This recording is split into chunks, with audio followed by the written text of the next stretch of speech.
کون شہر مکہ میں صبح صبح آیا ہے، جس کے نور سے عالم سارا جگمگایا ہے۔ فقد قال تعالی لئن شکرتم لازیدنکم، صدق اللہ العظیم۔ آج یوم آزادی کے موقع پر اقرا پرائمری اسکول کے اندر مہمانوں کی حاضری سے دل بہت خوش ہے اور مسرت کے نغمے ہر جگہ گائے جا رہے ہیں۔ ایسے موقع پر میں حضرت مولانا قاری وسیع اختر صاحب منیری دامت برکاتہم العالیہ کا، مولانا یوسف صاحب پالنپوری دامت برکاتہم العالیہ کا، اسی طرح دیگر تشریف لانے والے تمام معزز مہمانان گرامی کا تہہ دل سے استقبال کرتا ہوں اور اہلا و سہلا و مرحبا کہتا ہوں۔ اسی کے ساتھ ہماری اسکول کے اسٹاف کے تمام ٹیچرز، پرنسپل صاحبان اور تمام کا بھی شکریہ ادا کرتا ہوں کہ انہوں نے بڑی محنت کے ساتھ یہ پروگرام تیار کیا، اور ان تمام والیاں کا بھی استقبال کرتا ہوں اور شکریہ ادا کرتا ہوں جو اپنے بچوں کی کوششوں، کاوشوں اور محنتوں کو دیکھنے کے لیے آئے۔ میں دعا کرتا ہوں کہ اللہ تبارک و تعالی ہم لوگوں کی حاضری کو قبول فرمائے۔ اب میں درخواست کرتا ہوں ناظم جلسہ کو کہ وہ پروگرام کی کارروائی کو آگے بڑھائے۔ اللہ تعالی ہمارے اس جلسے کو اور ہمارے بیٹھنے کو قبول فرمائے۔ اور اس موقع پر ہم یاد کرتے ہیں اپنے اس اسکول کے بانی جناب حاجی ابراہیم داؤجی صاحب کو کہ وہ ہر موقع پر اس طرح کے تقریب پر اور اس طرح کے موقع پر وہ ہمارے ساتھ بازو میں جلوہ فروز ہوتے ہیں اور موجود ہوتے ہیں۔ آج بیرون ملک میں وہ اپنے سفر پر ہیں اور ان کی غیر حاضری کو ہم لوگ محسوس کر رہے ہیں، اور ہم ان کے لیے دعا کرتے ہیں کہ اللہ تعالیٰ ان کے سفر کو آسان فرمائے۔ اور بہت مختصر سے وقت میں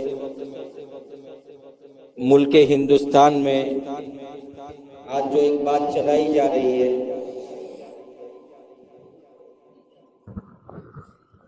کہ تم اپنی وفاداری کا ثبوت دیجیے۔ آج سے کچھ سالوں پہلے لکھنؤ میں مولانا علی میاں ندوی رحمۃ اللہ علیہ کے گھر پر چھاپا مارا گیا تھا، اور اس وقت پورے عالم میں ایک کوہرام برپا تھا۔ مولانا علی میاں ندوی رحمۃ اللہ علیہ نہ صرف ہندوستان کے ایک معتبر ترین انسان تھے، بلکہ عالم عرب سے لے کر یورپ کے ممالک تک ان کی حق پرستی کا ڈنکا بجتا تھا۔ تو پورے عالم کا اور میڈیا کا ہماری حکومت پر پریشر پڑا، لیکن مولانا علی میاں ندوی رحمۃ اللہ علیہ کو جب کسی رپورٹر نے پوچھا کہ آپ کیا کہتے ہیں ملک کی وفاداری کے بارے میں، تو حضرت مولانا علی میاں ندوی رحمۃ اللہ علیہ نے تاریخی جملے کہے تھے کہ ہمیں اپنی وفاداری کے لیے کسی دلیل اور کسی پروف اور ثبوت کی ضرورت نہیں۔ ہماری تاریخ اور ہماری ہسٹری شاہد ہے، ہمارا پورا اتہاس گواہ ہے کہ ہم نے کیا کیا ہے۔ ہمارے اس ملک کی آزادی کے لیے 1857 میں جب جنگ لڑی گئی تھی تو اس جنگ کی قیادت دیوبند کے علماء نے کی تھی، اور مسلمانوں کو اس کا بڑا سخت ترین خمیازہ بھگتنا پڑا تھا۔ اس کے بعد 1920 اور 1921 میں جب ہمارے اس ملک کی کانگریس حکومت، جو کانگریس پارٹی حکومت نہیں بلکہ کانگریس پارٹی تھی، وہ اس وقت انگریز اور برطانیہ حکومت سے اپنے حقوق طلبی کی بھیک مانگنا چاہ رہی تھی۔ اس وقت جمعیت علماء ہند، اللہ تعالیٰ اس جمعیت کو پھر دوبارہ زندہ کر دے، ہمارے علماء نے اس وقت ایک بہت بڑا جو ہے منصوبہ قائم کیا اور ایک قرارداد پاس کی، اور اس وقت کے جید ترین علماء، تمام مسلک کے علماء ایک پلیٹ فارم پر آ گئے اور 500 علماء کی دستخط اس بات پر ہوئی کہ نان کوپریشن موومنٹ چلائی جائے. مطلب ہوتی ہے کہ سیول بغاوت. ہمیں اب اس حکومت کو جڑ سے اکھاڑ پھینکنا ہے. ہمیں اس ملک کی کوئی سرکاری ملازمت کو اختیار نہیں کرنا ہے اور اس حکومت کی کسی بھی بات کو ہمیں تسلیم نہیں کرنا ہے.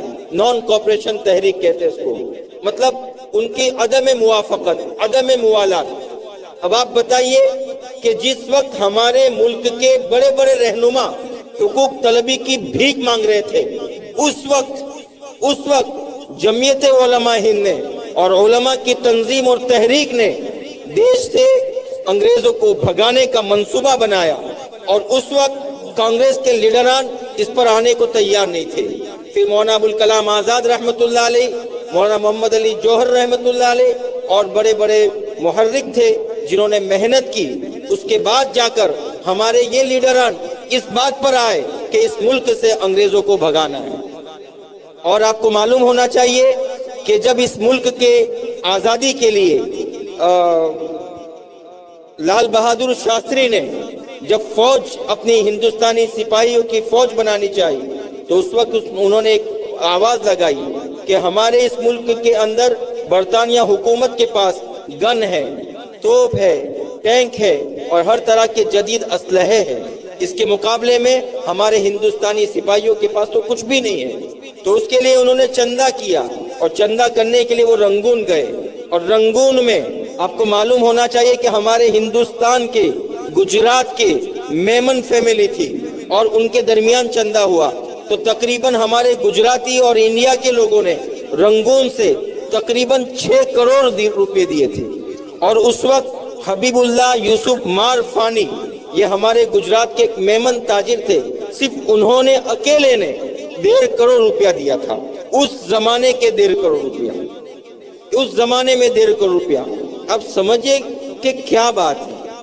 تو اس کے بعد انہوں نے بڑی قربانیاں دی اور جب ملک آزاد بھی ہو گیا 1965 میں ہمارا یہ ملک پھر جو ہے معاشی بحران کا شکار ہو گیا تھا.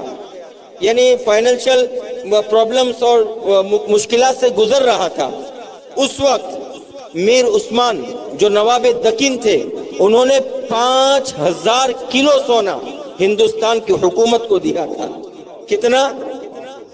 5000 کلو سونا اس ہندوستان کی حکومت کو دیا تھا اور یہ کہا تھا کہ آپ جو ہے ہمارا سونا لے لو. اور آپ کو معلوم ہونا چاہیے کہ اس میر صاحب کے پاس جتنا سونا تھا وہ سونا صندوقوں میں رکھا ہوا تھا جس کو ہم بکسا پیٹی کہتے ہیں، اس کے اندر رکھا ہوا تھا. تو نواب صاحب نے کہا کہ اس ملک کی حفاظت کے لیے اور اس ملک کو پھر واپس اپنے قدم پہ لانے کے لیے، ترقی پر لانے کے لیے ہمارا سب کچھ حاضر ہے. کہا ہماری یہ تمام صندوق جس کے اندر جو سونے سے بھرے ہوئے صندوق ہے وہ آپ لے جاؤ. لیکن ایک بات ہماری بات مان لیں کہ جن صندوقوں کے اندر آپ نے یہ سونے رکھے ہوئے وہ صندوق بھی سونے کے تھے لیکن وہ ہمارے باپ داداؤں کی نشانی ہے، صرف وہ صندوق واپس کر دینا ورنہ سارا سونا آپ لے لو. تو انہوں نے بھی اپنا سارا سونا دے دیا. یہاں تک کہ نواب صاحب کی گھر کی خواتین نے اپنے گلوں سے، اپنے کان اور ناک سے، اپنے بدن سے بھی زیورات اتار کر اس ملک ہندوستان کو دیا. کیا آپ سند مانگو گے ہم سے؟ اس ملک کو جب بھی خون کی ضرورت پڑی سب سے پہلے گردن ہماری ہی کٹی. پھر بھی کہتے ہیں ہم سے اہل چمن یہ چمن ہمارا ہے تمہارا نہیں. کیسا مذاق ہوگا ہم سے. تو خیر ہمیں کوئی گھبرانے کی ضرورت نہیں ہے. اس ملک کو ہم اس سے پہلے بھی آزاد کرا چکے تھے. اب بھی اس ملک کے اندر بہت سی تکلیفیں ہیں، مشکلات ہیں، پرابلمز ہے اور اس ملک کو ان تمام تکلیفوں سے باہر نکالنا ہے. اور اس کے لیے انشاءاللہ ثم انشاءاللہ امت محمدیہ کے جیالے محمد الرسول اللہ صلی اللہ علیہ وسلم کے امتی اور یہ فرزندان اسلام پھر سے کھڑے ہوں گے اپنی تعلیم کے زیور سے آراستہ ہو کر ملک کے تمام ملازمت کے شعبوں پر، ملک کے تمام دفاتر میں پہنچ کر الحمدللہ پورے نظام کو سنبھالیں گے اور اس ملک کو پھر سے ایک نئی سمت، ایک نئی روح اور ایک نیا پروان چڑھائیں گے. اللہ تعالیٰ سے دعا کرتے ہیں کہ اللہ تعالیٰ اس کے لیے ہمارے اس اسکول کو قبول فرمائے. ہمارے اس اسکول کے اندر ماشاءاللہ جیسا کہ آپ کو بتایا گیا کہ داؤد جی صاحب بہت محنت کرتے ہیں، اور یہ اسکول کی بنیاد اور قیام کا مقصد یہ ہے کہ آج ہم سب جگہ پر دیکھتے ہیں کہ جہاں پر بھی ہمارے بچے اسکولوں میں ایڈمیشن لیتے ہیں تو وہاں دو طرح کا ماحول ہوتا ہے. یہ تو کفریہ ماحول ہوتا ہے کہ بچوں کو وندے ماترم کرایا جائے گا، سوریہ نمسکار کرایا جائے گا، ان کو پرارتھنا کرائی جائے گی، ان کو جو ہے وید کے شلوک بلوائے جائیں گے، یا تو پھر فسق و فجور اور ناچ گانا اور خدا بیزاری، دین بیزاری، اسلام بیزاری کا ماحول ہوگا. اور آج فنکشن کے نام پر، جشن کے نام پر کیا انسان جانور بن جائے گا، حیوان بن جائے گا، محمد الرسول اللہ صلی اللہ علیہ وسلم کی پاکیزہ صاف ستھری مقدس اور مبارک شریعت کو بھول جائے گا؟ تو اس کے لیے ہماری اسکول قائم کی گئی کہ نہ ہمیں اپنے دین کا سودا کرنا ہے، نہ ہمیں اپنے اسلامی احکام کا سودا کرنا ہے، بلکہ ہمیں اس ملک کے اندر اپنے مسلمان بچوں کو اسلامی اقدار کے ساتھ، اسلامی تہذیب کے ساتھ، اسلامی تشخص کے ساتھ ہمیں عصری علوم بھی پہنچانا ہے. اس کے لیے اس اسکول کا قیام کیا گیا. اللہ تعالیٰ اس کے بانی کو جزائے خیر عطا فرمائے، اور ان کے تمام مرحومین کو اللہ تعالیٰ اس کا ثواب پہنچائے.